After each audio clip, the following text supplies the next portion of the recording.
Ram Charan?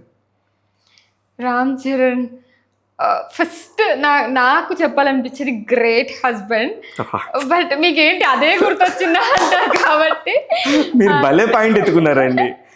Great husband అసలు green forest లాగా అంటే వాళ్ళ మ్యారేజ్ బాండింగ్లోనే కనిపిస్తుందండి. సో నాకు అది ఎక్కువ ఇష్టం అనమాట రామ్ చరణ్ సార్లో. బట్ అపార్ట్ ఫ్రమ్ దట్ అది ఒకటి సైడ్కి పెడితే అంటే I don't know how to put it in words. కాకపోతే తన స్టోరీస్ లేకపోతే ఒక స్టెప్ నుంచి స్టెప్ బై స్టెప్ తను ఎదుగుతూ వచ్చిన విధానం, తను కష్టపడే తత్వం, అవన్నీ రామ్ చరణ్ సార్లో నాకు చూడంగానే అంటే ఎలాంటి వాళ్ళైనా ఒక పొజిషన్కి రావాలి అంటే ఒకసారి అనుకుంటే సరిపోతుంది, దాని నుంచి రావచ్చు అని చెప్పి అనిపించింది నాకు. అదే ఇందాక మీరు అంటే నాకు భలే టాపిక్ గుర్తొచ్చింది.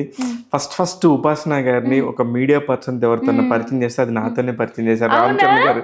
తాజ్ కృష్ణలో ఒక ఈవెంట్ జరుగుతుంది, అప్పటికి ఇంకా పెళ్ళి అవ్వలేదు.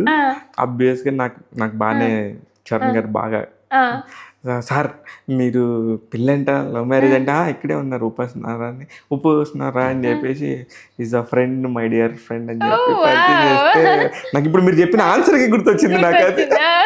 కానీ భలే ఆన్సర్ చెప్పారు రామ్ చరణ్ గారు అనగానే బెస్ట్ హస్బెండ్, ఫ్యాంటాస్టిక్.